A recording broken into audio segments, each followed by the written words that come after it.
Merhaba arkadaşlar, hepiniz hoş geldiniz. Umarım iyisinizdir. Bugün sizlere 1 saatlik periyotta bir al-sat taktiği, bir al-sat stratejisi göstermeye çalışacağım. Her zaman dediğim gibi anlattığım bu eğitim videosunda hiçbir şey yatırım tavsiyesi niteliğinde değildir. Bunlara uyarak işlem açmayın, büyük zararlar elde edebilirsiniz. Tamamen eğitim amaçlıdır. Benim anlattığım şeyi birebir yapmayın. Kendiniz üstüne bir şeyler koyup farklı açılardan değerlendirmenizi istiyorum. Çünkü ancak bu şekilde kendinizi geliştirebilirsiniz.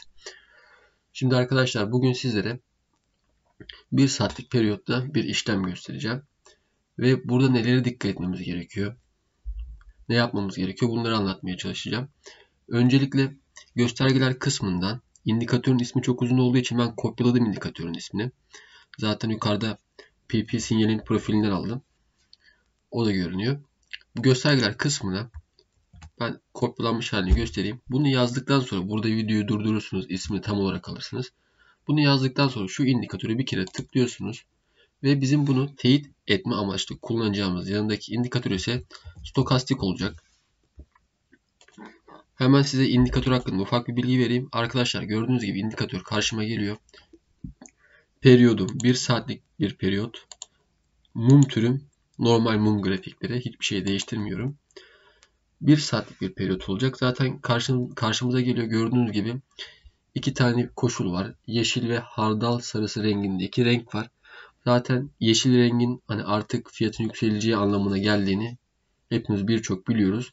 Bunların girdi ayarını değiştirmeyeceğiz. PP sinyalin indikatörü şu mantıkla çalışıyor. Bir trend indikatörü yani SMI küçük kareler hareketli ortalaması mantığı ile çalışıyor. Ayrıyetten de trend gücü takip ediyor. Bu indikatörü arkadaş bu şekilde anlatmış. Ben de bunu sizlere yorumluyorum. Bunun yanında kullanmamız için de stokastik. Her zaman dediğim gibi tek bir indikatörü tek başına teyit etmeyelim bilgimiz yoksa. Çünkü bilgi eksikliğinden zararlar elde edebiliyoruz. Bazen fake sinyalleri düşebiliyoruz ki bu da öyle. Hani %100 çalışacak diye bir kaydı yok. İlla ki zararlar oluruz. Zarar ederiz ama zararlar demeyelim de stop oluruz. Yani bizi stop ettirir. O yüzden hiçbir zaman stop loss koymadan işlem açmayın. Bunun girdi ayarlarıyla oynamıyorum ama periyodumuz 1 saatlik olduğu için stokastiğimizi 1 saatlik periyoda göre ayarlamamız gerekiyor. Bunun için de bunun girdi ayarlarını değiştiriyorum. Nasıl ki 15 dakikalık 5 dakikalık grafiklerde işte 5, 3, 3 yapıyorsak 1 saatlik periyotta da ben bunu 15'e 3, 3 olarak kullanıyorum arkadaşlar. Gördüğünüz gibi. Şu şekilde tamam dedikten sonra stokastiğimize güzel bir şekilde hal alıyor. Peki ne yapmamız gerekiyor? Nelere dikkat etmemiz gerekiyor? Sonuçta bu bir trend indikatörü arkadaşlar. Gördüğünüz gibi çift yönlü de çalışıyor indikatör. Çift yönlü de kullanabilirsiniz. Ama burada dikkat etmeniz gereken yerler de vardır. Mesela bunun kurucusu diyor ki şurada gördüğünüz trend çizgisi sanırsam UHO diyordu buna. Bakalım şunun adı neymiş? Evet UO. UO. Buna UO diyor. Bu UO çizgi diyor. Yeşile dönünce diyor. Yani şuradaki gibi yeşile dönünce diyor. Bir al sinyali üretir diyor. Yeşilden diyor hardal sarısı rengine dönünce diyor bir sat sinyali üretiyor diyor. Şimdi baktığımız zaman evet güzel. Ama ben burada bunu hareketli ortalaması ile kullanarak bunu aslında içinde ikisini birbirleriyle pekiştirebiliriz. Nasıl oluyor? Gördüğünüz gibi burada UO'yu takip eden bir de SMI var. Yani basit hareketli ortalama var. Fiyat basit hareketli ortalamanın üzerine attığı zaman zaten fiyatın yükseleceğini öngörebiliyoruz. Ama dediğim gibi her zaman teknik bilginiz yoksa şu hamlelerden uzak durun. Büyük zararlar elde edebilirsiniz. Her ne kadar ki aynı anda stokastiğimiz de kesmiş olsa bile bilginiz yoksa bu şekildeki hamlelerden uzak durun arkadaşlar. Daha çok garantiye değil de garantiye yakın işlemlere gidin. Mesela hem bu indikatörün kurucusu diyor ki yeşil olacak diyor. Bunun üstünde bir al sinyali üretiyor diyor.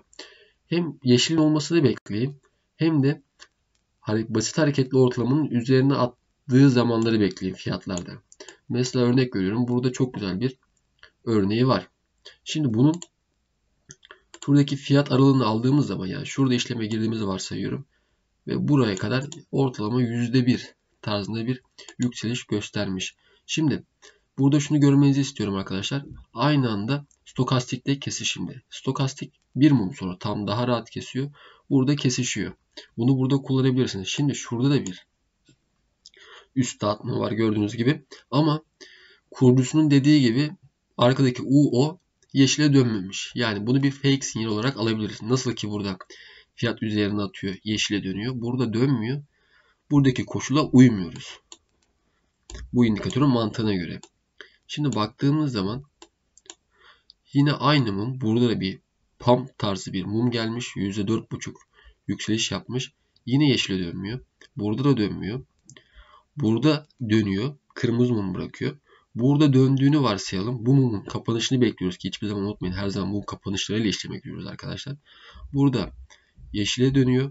Mum kapanıyor. Burada işleme girdiğimizi varsayıyoruz. Zaten ortalama burada işleme girsek %1'e yakın bir kar oranı alıyoruz. Hatta %1,30, 1,20 tarzında bir kar oranı bırakıyor bize burada. Şuraya bakıyorum. Yine burada mesela stokastik kesiyor, üstüne atıyor, kesiyor.